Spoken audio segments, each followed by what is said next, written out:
Yep, excellent. Now, I'd like to thank the three clubs for having me this morning. It's a real privilege to get this hour to talk to all my friends. Go. Captain John Rahm. I'm the owner operator of the company of one. The used to be.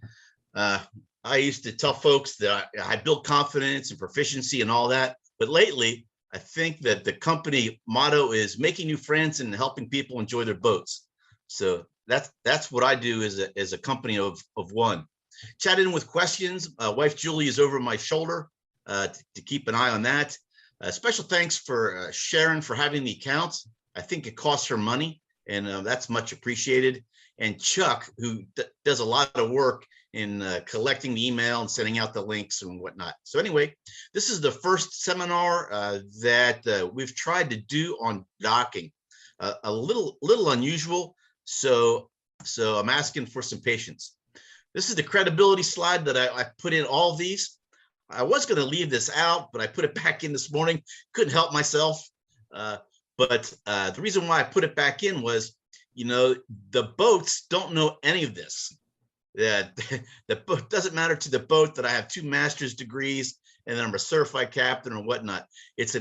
Boats give you an equal opportunity to screw things up at the pier. As my daughter, she had it figured out early on. Her quote is, "Daddy, you know what the heck." So that's right, I do know what the heck. Docking, not what we're looking for.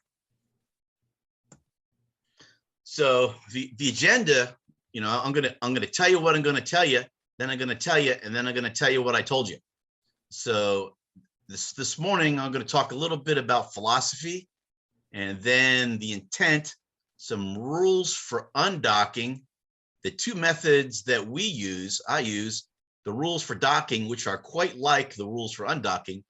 Again, the 2 methods, and then some questions and the ending. So that's kind of the agenda for this morning. Hey, you can't learn about docking by watching a webinar. That's not true. That's not true at all. You can learn a lot about docking by watching YouTube and attending webinars. So my thought is that there's training and then there's education. So what I'm going to do this morning is focus on the education part of docking. So if my thought is, if training is a boat, then education is the water that floats it. You cannot do good training in a boat unless you have some education behind it.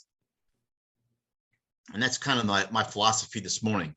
Observations from the front porch of the Bean. They don't know what they're doing. So I contend that ugly docking is an education problem first. So if you have trouble docking your boat, you need some education first, and then a little bit of training thereafter. And also, one of my observations about coaching docking is there's not enough conversation about docking. Folks ignore the elephant in the room, and we talk about different types of chain, we talk about different types of anchors. Do you like quantum sails? Do you like North sails? But we don't talk a lot about docking. It's one of those things that we just don't talk about. So, and as evidence, if you ask one of your friends how they undock their boat, they will struggle with the verbiage. Hey, how do you undock your boat? Well, I don't know. We just kind of get the lines, and I tell Julie which line to get, and that's the way. That is not the way to do business. If you cannot clearly articulate how you get underway, then there's a little bit of training problem aboard.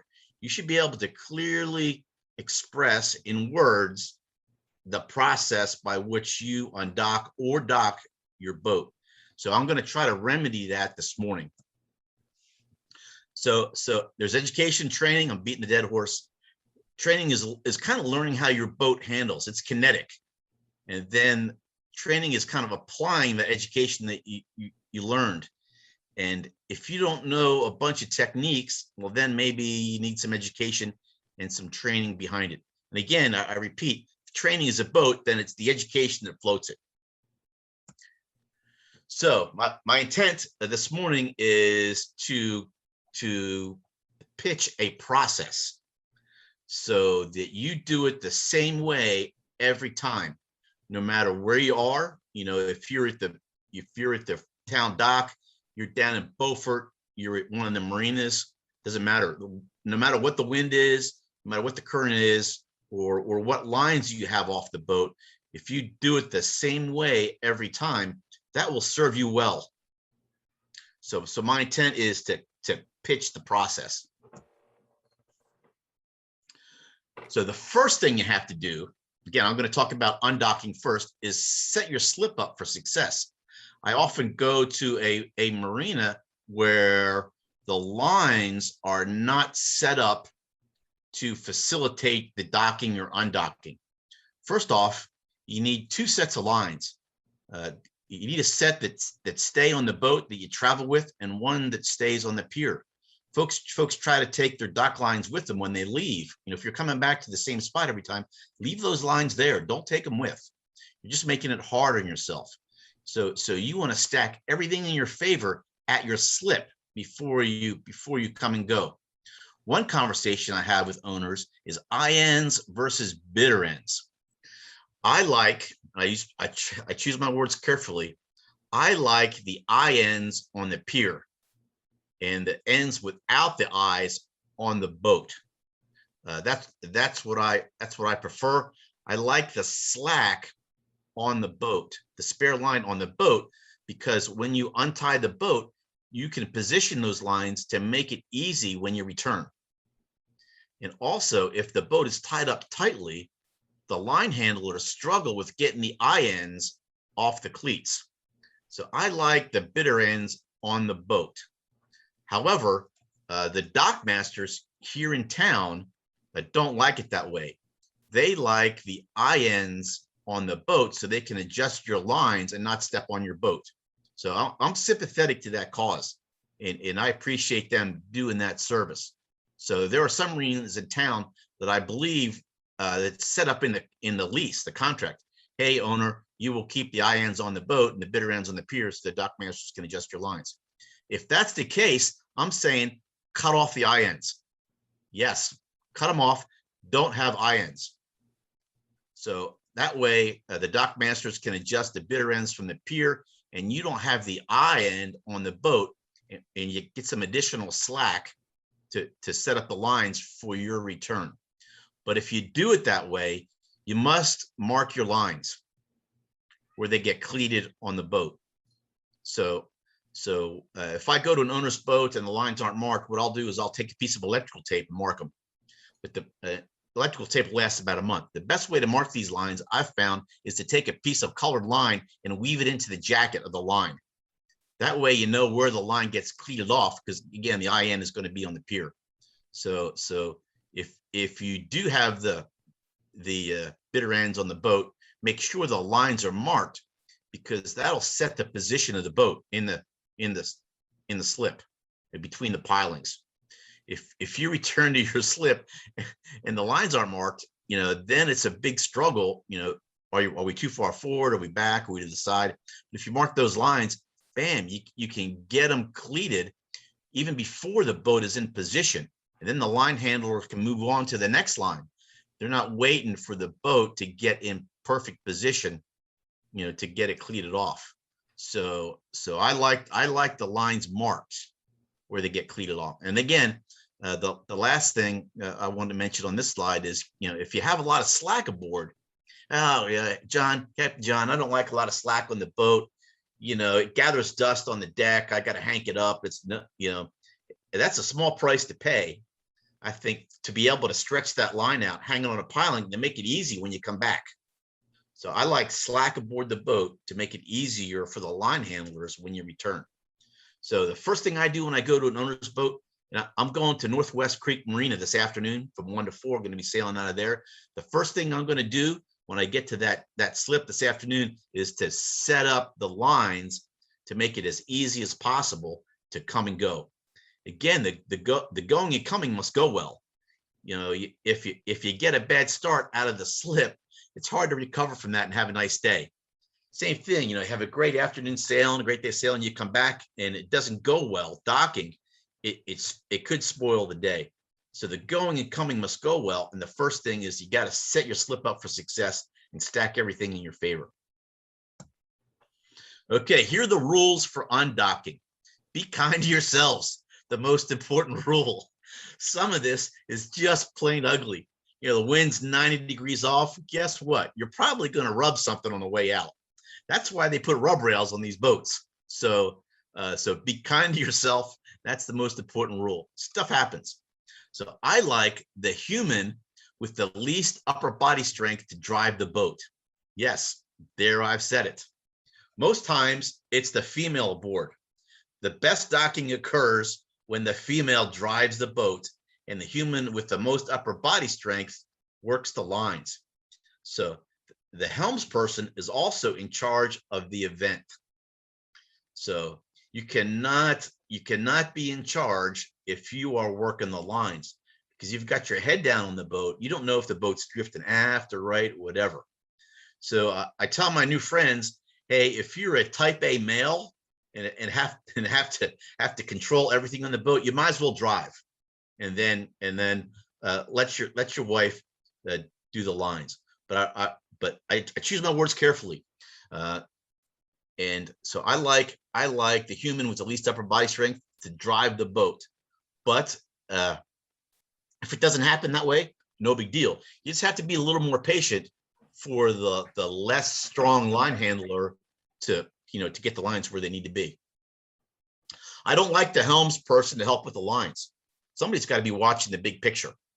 So, but if your cockpit is set up where the line handler can't get behind you or whatnot, then you got to do that.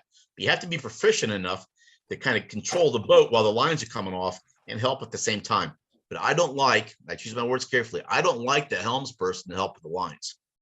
So this is my wife Julie's quote. There's plan A, plan B, and then there's what really happens when you're backing this boat out of the slip or arriving. So you have to be flexible into the process. So another rule, no line comes off the boat unless the engine is running. Yes, the driving starts when the first line comes off. My crazy friends used to jump on our boat and start tossing off the lines before the engine's running. Hey, bad plan. Also, you want to make sure that you have a good engine, before you're backing out. I always put the boat in gear and I check the steering before any of the lines come off the boat.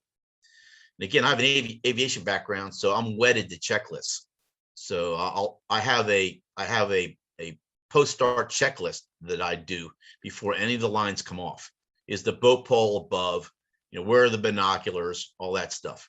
So no line comes off the boat unless the engine's running. No line comes off the boat unless the helms person is aware the line's coming off. To have a line handler toss off a spring line, particularly a spring line aft that's keeping the boat off the forward bulkhead, that's bad. The helms person has to be aware of all the lines coming off the boat, because some reverse may be required, to keep the boat from getting damaged. So that's why I like the helms person not to help with the lines, because somebody's got to have their head up and manage the big picture. Position the lines for return. Think about where the lines, if position them in an easy place to pick them up when you're coming back. My crazy friends used to toss the bow lines way off the pier. Like, no way we're going to get those with the boat pole now. Hey, thank you very much. So position the lines to make it easy to return. And again, like I said before, dock lines must be marked. You're going to make an IN choice. Make sure that's a conscious decision on your part. I have some of my friends. Hey, John, I don't like my line handler to have to tie a cleat hitch. I want he or she to just be able to drop the eye end over the cleat just to make it easy. Yeah, well, that's fine, if you want to do it that way, but it's a conscious choice. I think the line handler should be a cleat hitch expert. You should be able to tie the cleat hitch eyes closed, but it's like learning 4 different knots, because you're going to be on 2 sides of the boat and you're going to be facing fore and aft. So you think, well, cleat hitch is easy, but sometimes it's not, because you're facing a lot of different directions to tie these cleat hitches. But your line handler must be a good cleat hitch tire, eyes closed. If you can't tie a cleat hitch eyes closed, you have a training issue aboard the boat that needs to be fixed. Hey, get a good start out of the slip. don't, if the boat's crooked, take a pause, get the boat straight, and then back out. So if the boat's crooked, don't put that boat in gear and leave the slip. Anyway, that's kind of my rules for undocking. The two basic methods that we use to back out of the slip, what I call is the upwind line method and then a spring line method. These are the two that we use. So I'm going to talk about the upwind line method. The upwind line method. These are the words, and then I have a diagram that follows the slide. So I'm going to release all the lazy lines first. Save 2. So, and then there's going to be a strategic pause on the boat, and we're going to have a think. How is this going so far? Then I'm going to try to get the boat to the upwind side of the slip to get a good start backing out. So if you're already against the downwind pilings, that's not going to be a good start. So pull the boat over to the upwind side of the slip, get a good start. Hey, Julie, are you ready? Here we go. I'm going to release the most upwind line last. And second to the last line is going to be the one that's keeping the boat straight in the slip. So the last 2 lines are going to be the most upwind line, and then the line that's keeping the boat straight in the slip is going to be second to the last. Normally the 2 are on the same side of the boat, but not necessarily. If you're like the Morehead City Yacht Basin where the current is running, the wind's blowing, they may be on two different sides of the boat, but that's rare. Normally they're on the same side of the boat. Normally one is a bow line and the other one is a stern line. Normally, that's probably 80% of the time. It could be a spring line, but anyway. So that's the Cliff Notes version of the upwind line method. Figure out which line is the most upwind, get that one last. And then whatever line is keeping the boat straight in the slip, second to the last. So these 2 lines should be able to hold the boat in place, right, while you get ready to back out of the slip. So you're undressing the boat to those last 2 lines. Make sense? Okay, here I think. Backing out. Oh, backing out thoughts. Okay, before the diagram. What is the boat going to do when we put this boat in reverse and toss off these last 2 lines? So the wind, of course, is going to blow the bow down. Rudder is mostly useless. So if you want to keep the boat off the pier, you're probably going to have to swing the bow somehow. So, and that's kind of counterintuitive. You need to think about which way you're going to spin the wheel. If the bow swings to port, right? Wheel's going to go to port. Bow swings to starboard. Wheel's going to go to starboard as you're backing out to keep the boat from touching the piling coming out. So, along with this, it's important to be a good backer of your boat. And I have a backing slide coming up. If that makes any sense. Okay, I'm going to spend a little time on this one. This is kind of a, since Tom's on the line, Dock Master at Pecan Grove. This is a common Pecan Grove setup here. Have the boat tied up to the pier, a bunch of pilings, 2 bow lines, 2 stern lines, and 3 spring lines. I'll give you a chance to digest that. 2 bow lines, 2 stern lines, and 3 spring lines. Number there. Yep. Number 1, there is the port bow line. Number 8 is the starboard bow line. 4 and 7 are the stern lines, port and starboard. And then number 2 is a spring line aft. It runs aft off the boat. Line number 3 is a spring line forward. It runs forward off the boat. And line number in place for lunch. I'll be right back. I'm doing books. Okay. No, line number 5 is a spring line aft. So this boat has 2 spring line afts, 2 and 5, and 1 spring line forward, 3. And then they have lines in the corners. So the sequence that I would use, of course, wind's on the off the starboard bow. The sequence that I would use to toss these lines off are 1, the port bow line, 2, the port spring line aft, 3, the port spring line forward, 4, the port stern line. Now, so the lines left on the boat would be 8, 5, and 7, all on the starboard side, right?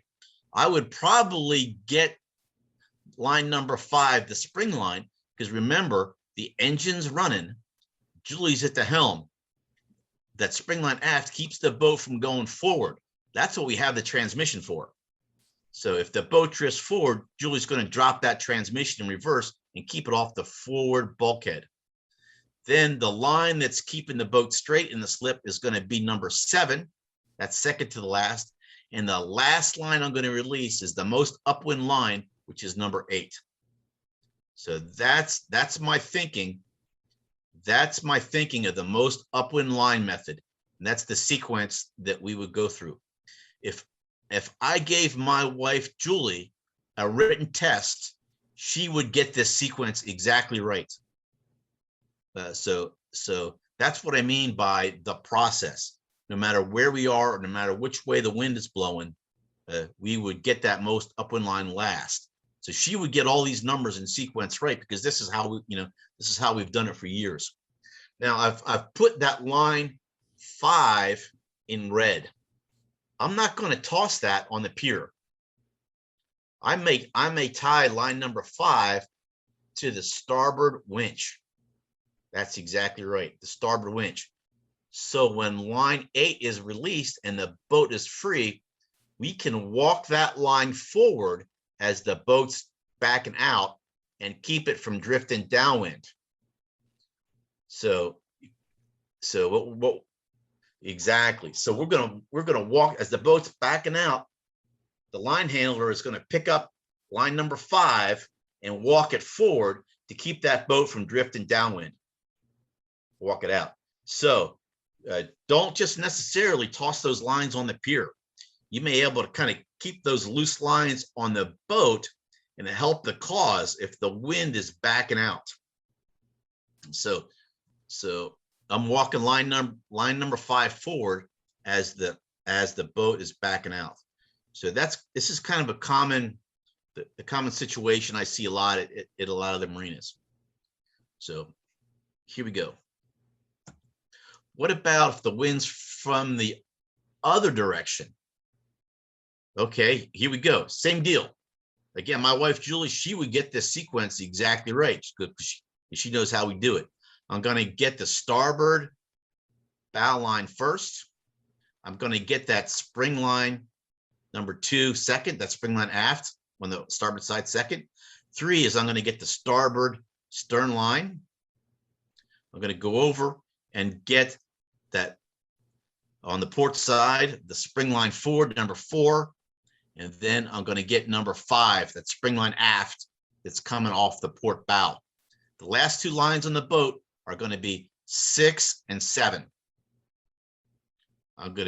This line number 6 is going to be second to the last. And then line number 7 is going to be the last line. Hey, John, could I use line number 5? Yeah, maybe. And maybe you could walk that line back a little bit as the boat's coming out.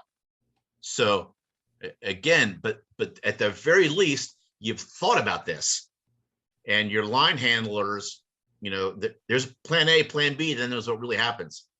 In line number 4, I wouldn't put that on a piling. I would hang on to that and have the line handler, me, walk that line forward as the boat's backing out to keep the boat from drifting downwind.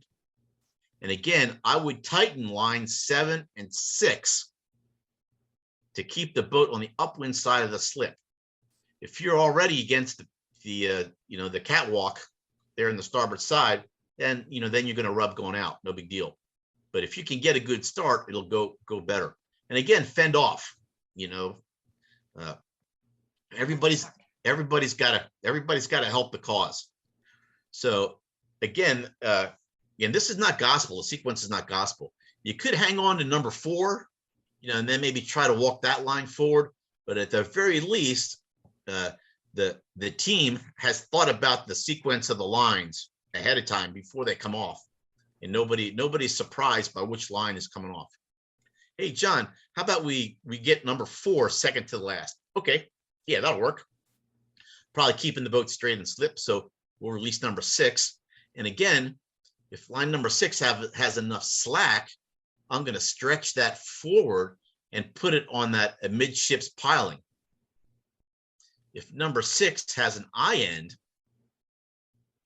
then you're just going to put it on the port piling. But if you can stretch that line forward and hang it, way better. So same thing with line number 2. If I can stretch line number 2 and put it on the same piling as line number 3, hey, way better. So I can catch that earlier as the boat is pulling back into the slip. So number 1, I'm not throwing that line on the forward part of the pier. I'm going to put that on the catwalk to the starboard side, so I can pick that up earlier. So you want to position your lines to pick them up as early as possible when you're headed back into the slip. Make sense? My daughter used to say, "Dad, my brain's going to catch on fire and melt." So I don't want your brains to catch on fire and melt. So if the wind is blowing from directly astern, then you have some decisions to make, but so in this particular case, I would probably get both bow lines, and then maybe your 2 stern lines are the last 2. I don't know. So you'd have to think about that. Very rarely is this wind directly astern. Normally it's one side or the other. So, stop and think about it. Talk to your line handlers. Decide, how you're gonna do this. Yeah, how you gonna feel this. Same thing. Winds on the bow. You may want to have the port bow line be last. Your 2 bow lines, I don't know. So I would probably do the 2 bow lines last. Do you have a bow thruster on the boat? Hey, big consideration.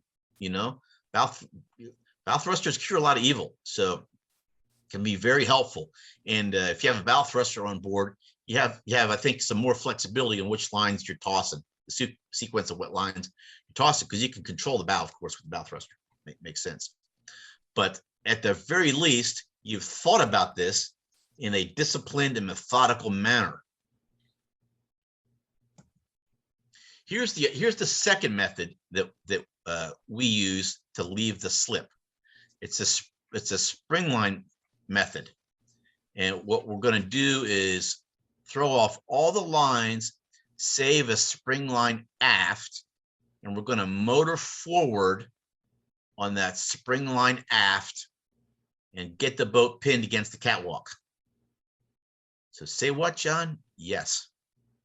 So get the engine started, put the boat in idle forward, make sure the spring line aft takes up tension, and that's the red line there that I have on the starboard side.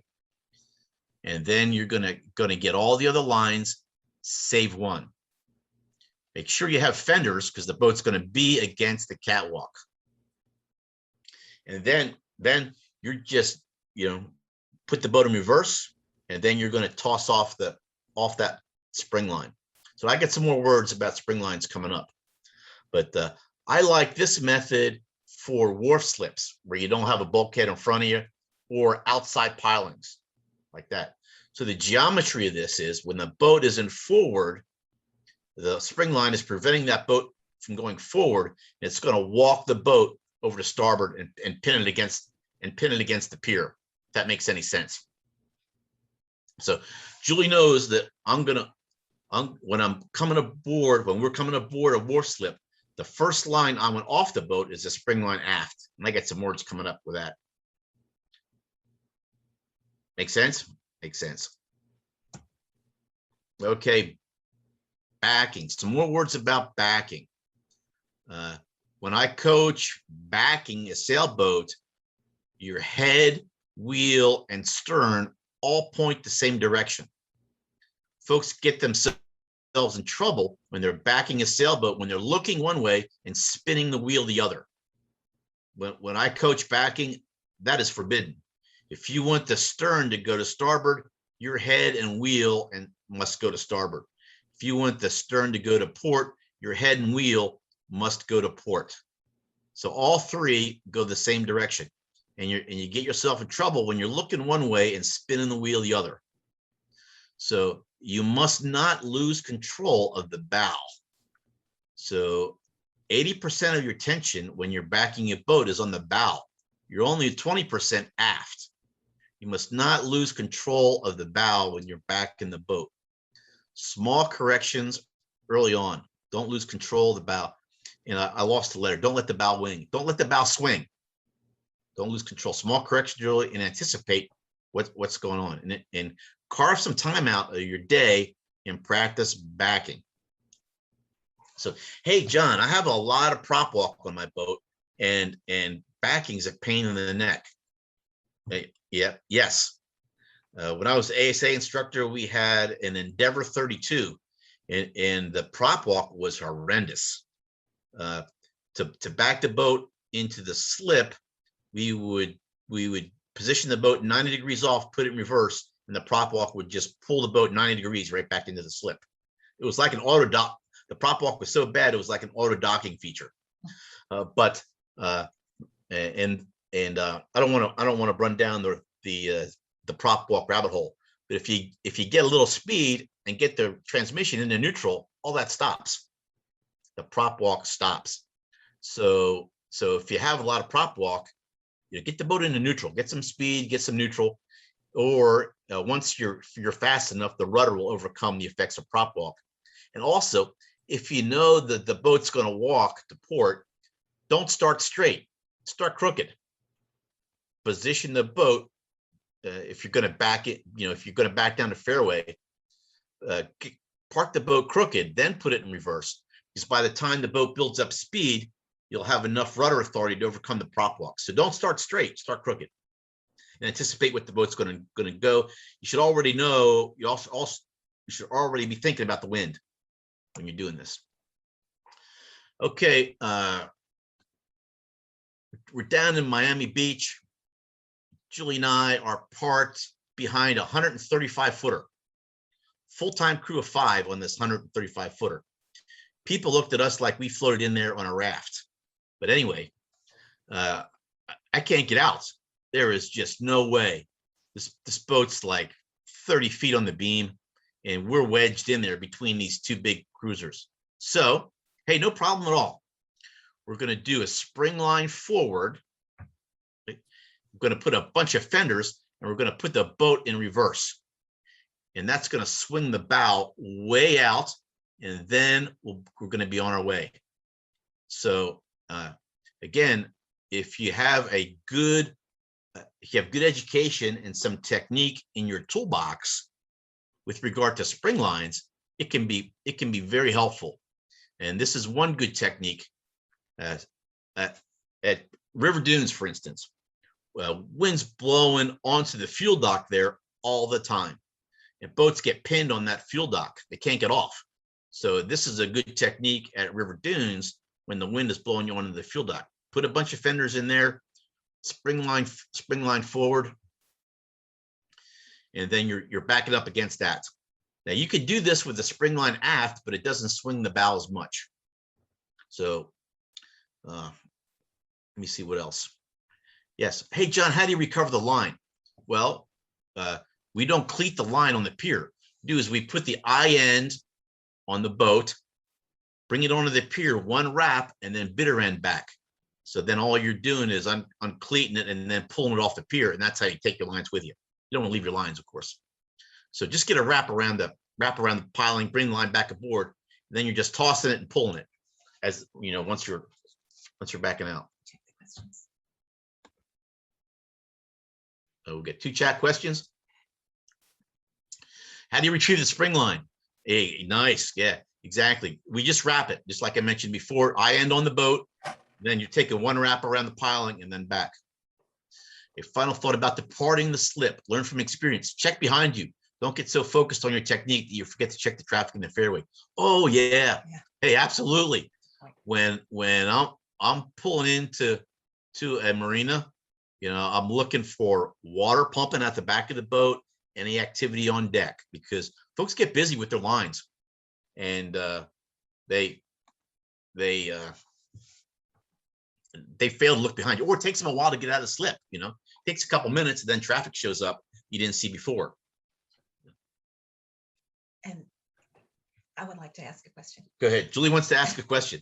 Oh my goodness. I don't have the chat because he's got control, but This is why I don't give her the chat.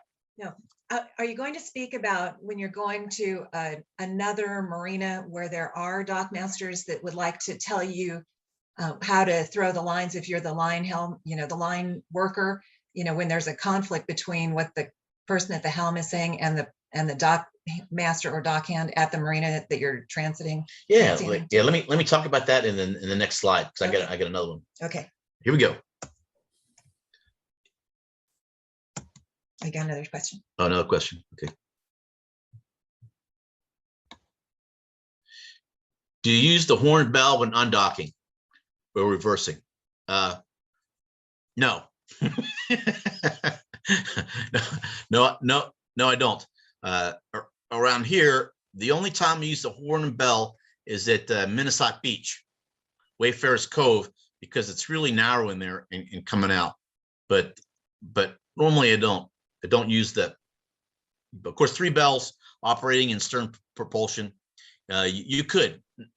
Hey, nothing wrong with it. Nothing wrong with using a bell or horn.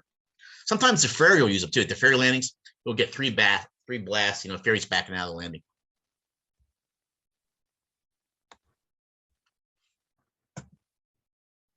How come I'm not getting page down there? That's it. Okay. Here's some docking guidelines. It's kind of the reverse of undocking. I'm going to get, if I'm using the most upwind line method, Julie knows that I'm going to get the most upwind line first. Hey, Captain John, does that mean you're going to pass up the easy lines? Yes, I'm going to pass up all the easy lines, and I'm going to get the most upwind line first, because that's what's going to keep the boat, mostly centered in the slip. And then I'm going to get the line that keeps the boat straight in the slip second, just like undocking. So again, got to be kind to yourselves. Sometimes it's just darn ugly. Wind's blowing 90 degrees off. You're probably going to come up, you're probably going to rest up against something.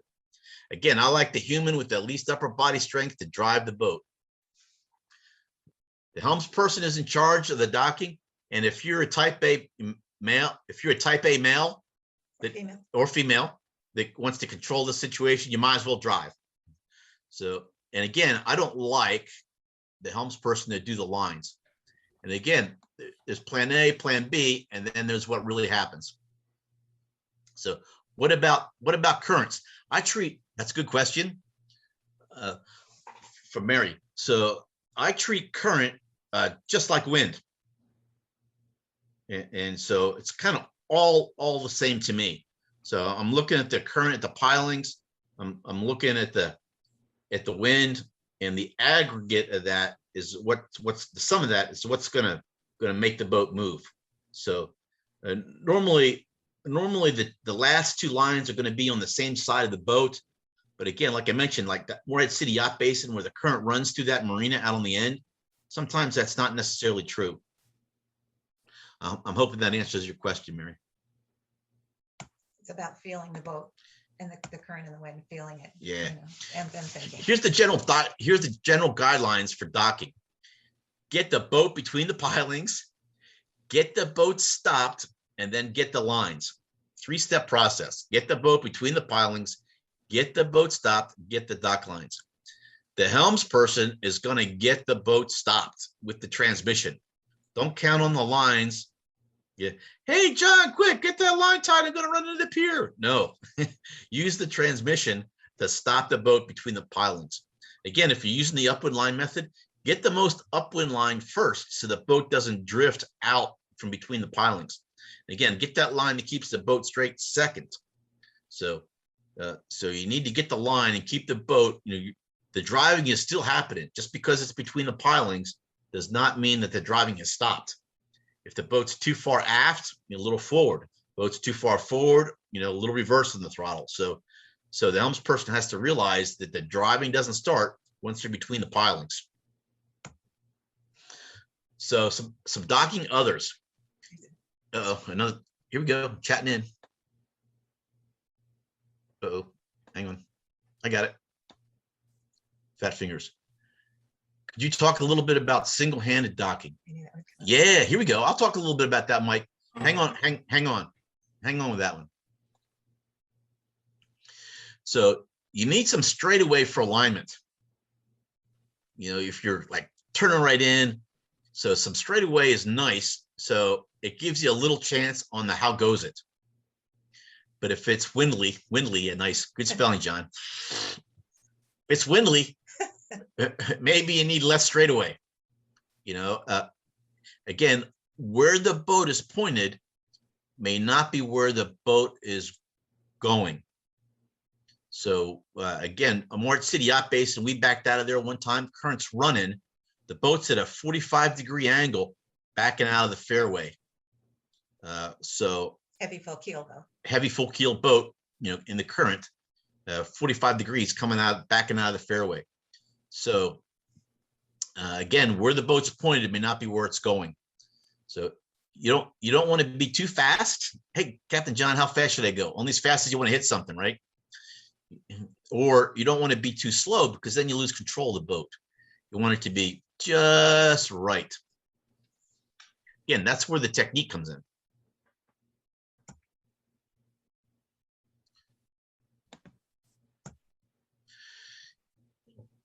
So the upwind line method. So which lines are we going to get first? Daddy, my brain's going to catch on fire and melt. Here we go. Let's start with the green lines first. So if the wind is blowing from the port side, the green arrow, I'm going to try to get the green lines first. I'm going to get the port bow line, which is the green one. And then the second line I'm going to get is going to be the port stern line. So I'm going to get the most upward line first on the bow, and then I'm going to get that stern line. And that's going to keep the boat from drifting aft and straight in the slip. And then I'm going to run around and get all the other lines. So they're the first two. Over on the starboard side, if it's blown from the red arrow direction, I'm going to get that starboard bow line first, and then I'm going to get the starboard stern line second. And then I'm going to run around and get all the other lines. If the wind is blown from the yellow direction, I'm going to get the starboard stern line first, and then I'm going to get the starboard bow line second, the two yellow lines. And if the wind's blown from the port quarter on the blue side, I'm going to get the port stern line first, and then I might get the green line on the port side, or even maybe the blue spring line aft that goes to the bow. I might get that one. So I'm not saying this is gospel. I'm saying that you think about this ahead of time, and you have a well thought out, disciplined, methodical process on which line you're going to get first, depending upon how the wind's going. Again, one of the real important lines are the two black ones, the spring line aft, because that's what's keeping the boat from running into the bulkhead on the front part of the boat. So that's my thinking. And again, before we get here, there's discussion on the boat on how we're going to do this.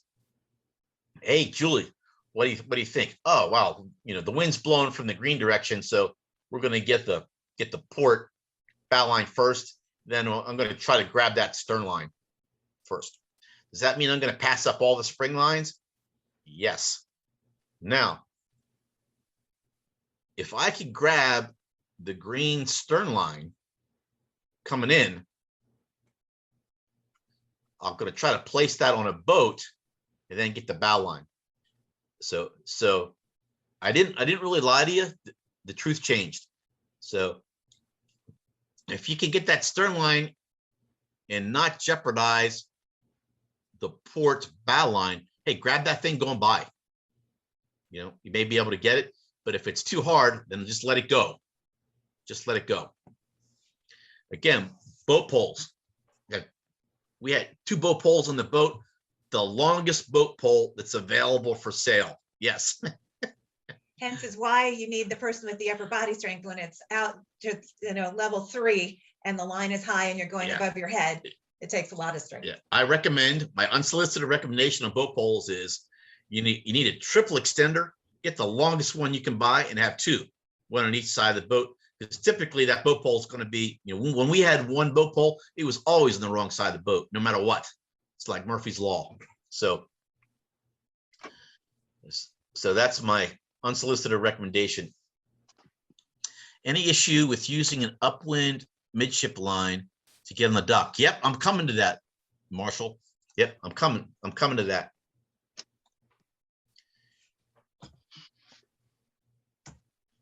Spring line docking. I think this is Marshall's question. Hey, how do you get in? How do you get into a tight place? Oh my goodness. So you have your 38-foot island packet and you're putting it into a 42-foot spot.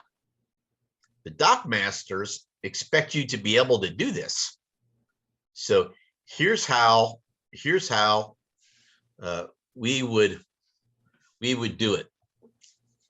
We'd come into the spot at a 45-degree angle, and the first line off the boat is a spring line here and there on the left-hand side. So, and then we would walk that spring line aft on the boat as the boat is going forward into the spot. When the port stern passes the boat behind you, take up tension on the spring line. You always have it wrapped in a cleat, Yep, always have it wrapped on a cleat. not tied. Exactly. Underneath, so you don't press your hand. And then idle forward is not going to let that boat go forward, and it's going to walk that boat against the pier there on the second side. Engine and idle forward, and the line tension will keep that boat from going forward into the boat ahead of you. The throttle controls the rate of closure, and the wheel controls the alignment of the boat to get in. It is way helpful to get, in this particular case, you need some help on the dock to get that line, to get the eye end or whatever, to get the loop around the piling. But if a dock manager is going to put your 38-footer in this 42-foot spot, then you're probably going to get some help. Okay? So again, when the port stern passes the bow of the boat behind you, it's when you want to take up tension on the spring line. If it looks like the boat's going too far forward, then the throttle gets put in reverse, transmission in reverse, and then the spring line gets tightened. So the spring line tension controls the fore and aft, wheel controls the alignment, and that's how you spring aboard a really, really tight spot, how you get into a tight spot. It works best if the wind is blowing you off. So if you have the choice, approach downwind in this particular situation. If the wind's blowing you on, well, hey, it's still a big deal. Then you're just going to line up the boat and let the wind push you onto the pier. And then once you're bored, get the boat tied off. So once you're snugged up against the pier, leave the transmission into idle forward, run around and get all the other lines. Once you're happy with all the other lines, then put the transmission in idle and then shut the engine down. but leave the boat in idle forward, because if not, the boat will drift off the pier, and then things go awry. So you want to leave that boat in idle forward. And again, if the wind's blowing and the current's running, then it's you're going to need more throttle, to get the boat into that spot. And sometimes it can be a pretty hefty amount of RPM to get that boat snugged up. I had a question about single-handed docking. I like this technique if you're single-handed. If you don't have boats in front of you or behind you, like at the town dock, you're headed in there single-handed to town dock. Like, get the boat slow, get a wrap around one of the pilings, get that tight, then leave the boat in idle forward, and it'll snug you against the pier, and you can run around single-handed and get all of the lines. So I don't. Wait. Here we go. Here's some more chatting. Who do you listen to as the line? Yeah, this is Julie's question. Here we go. The dock master is not going to have any communication with your insurance company. If a hole gets put in your boat, the insurance company is not going to want to talk to that dock master. The insurance company is going to want to talk to you. So there's a difference. The dock masters here in town, hey, really pretty good. I know all of them are good people, and they know what's what. A lot of times you'll go someplace in the summer, the dock hand is making minimum wage. He's on parole. He hasn't had any training, and it's just not going to go well sometimes. So I, as the helms person, am in control of the docking evolution, soup to nuts.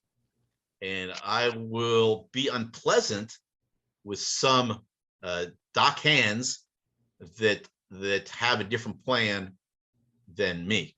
So when we're coming aboard doing the spring line docking thing, and the dock hand does something different, with the spring line, other than putting it over the piling like I want, then I'm like, I'll stop. Hey, take that line off there, put it on that piling right there. And that's the only thing I want you to do. So, And tie it off. And he's done.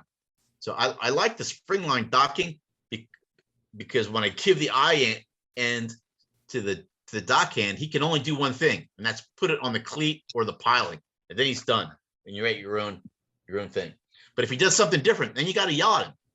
You got to get what you want as the helms person.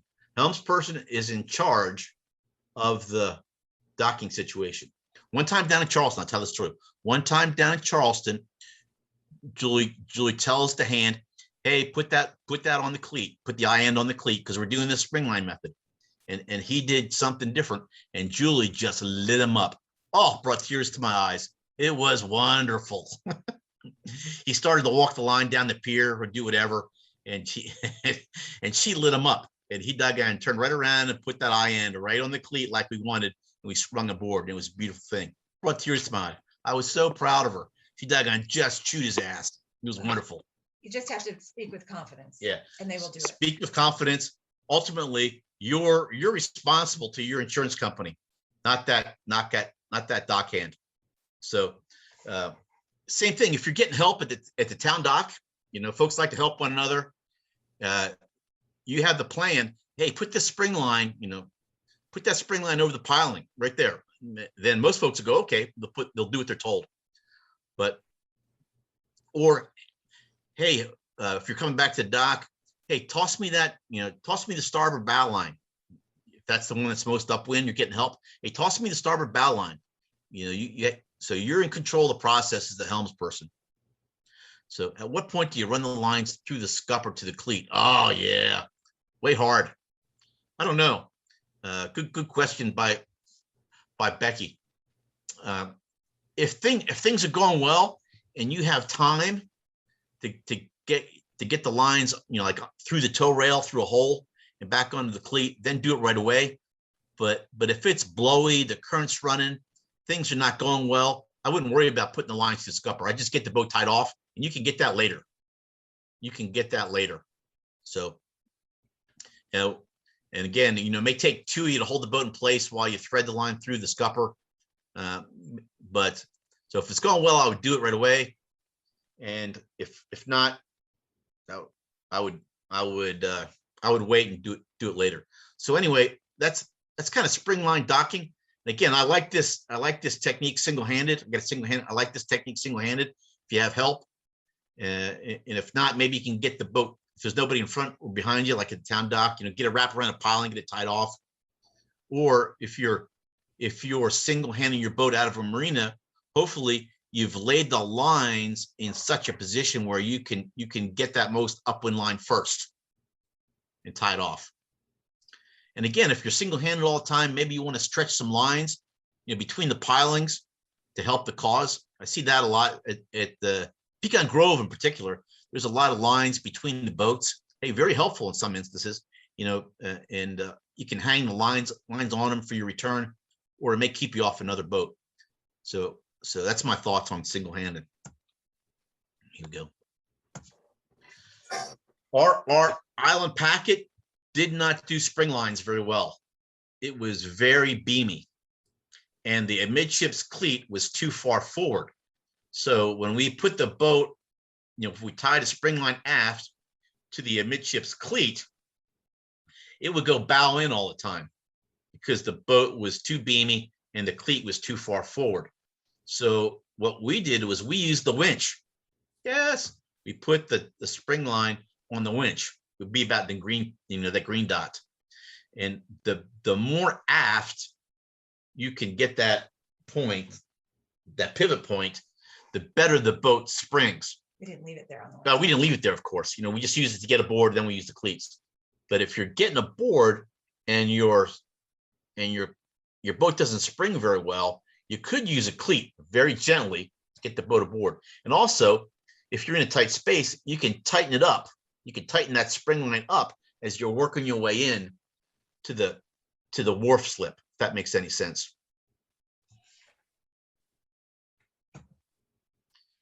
The very first blog I did on Town Dock was getting underway. And the second blog I did like 3 years ago was returning to your slip. And so if you'd like to go back again and read what I wrote, it's going to be very much like the pitch I did this morning. And I think the third one is my third blog I did was, I'm sorry for what I said when we were docking our boat. I particularly like that one as well. So I encourage you to go back. You have to search on Town Dock and these will pop up. So if you want the slides, I'm going to email them to Chuck. So you can contact Chuck and he'll email you the slides, or that's my cell phone number. If you send me your email, I'll send them. So there are two ways you can get this pitch if you'd like to have it. I got a chat question here coming up. Do you use skins on IP only if the line is straight to the piling? I don't know what a skin is, Dave. SKENES. Skins are those chocks that are on the bow and the stern lines on an island packet. Oh yeah, that keep the tow rail from getting rubbed. Yeah. Well. Yeah. The chocks. Yeah, the chocks. Use it only if the lines are straight to the pile. No, absolutely not. But depending upon the position of the piling, you may turn your bow line into a spring line, depending upon how that line goes through the chock. So you may have to have two lines. If you're going to use those, you may have to have two lines because one of them you may turn into a spring line. You may have to do something creative. But if they're on your boat, my tendency is to always use those things, and they'll keep that 4-inch island packet tow rail from getting rubbed. So my tendency is to use those things. I think Catalinas have a lot of those things too. Yeah. One other quick question: you only use those skeins from across the boat. You don't. You go across the boat and use the skein on the other side. No, I do not. I don't like running the lines over top of the anchor locker or something like that. I don't like doing that. because yeah, I'm always about rubbing and chafe and all, Yeah. if the line comes in from the port side, I'm going to use that port cleat. The line comes in from the starboard side, I'm going to use the starboard cleat. That's just me. I've seen it other ways where they run the lines across the anchor locker or something like that. And Right. I'm not an advocate of that. I think that's just too creative for me. Yeah. I'm Thank more you. straightforward than that. So my ending thoughts are, hey, practice. Gather some self-discipline and dedicate some time to practice some docking. And it must end well. If you have a good day in the water and you come back and the docking doesn't go well, hey, maybe you want to back out again and do it one more time so it ends well. Folks are like, oh my God, that was horrific. Glad that's over. Let's go back to Raleigh. We're done. Well, maybe you want to try it again so your weekend ends well. So again, one never rises to the occasion. You only sink to the level of your training. And I learned that as you can't, this St. Louis Cardinals, right? The Patriots, you can't practice easy and play hard. So nothing demonstrates a lack of expertise like docking fiascos. So I really think practice. And techniques vary. I use these techniques. I do them. We do the most upwind line method, and then the spring line method if I'm coming aboard a wharf slip or in a tight spot. And this is how I do it. This is how I've done it for years, and this is the way I coach it. Like I said, this afternoon I'm going out to Fairfield Harbor, and we're going to do exactly like I've mentioned this morning. For 4 hours or so on this boat. But other folks do it different ways, but at least it's a disciplined, methodical, well thought out process that everybody in the boat is used to. And again, everyone is trying hard. So be kind. One of my blogs is, hey, don't be yourself, be someone nicer.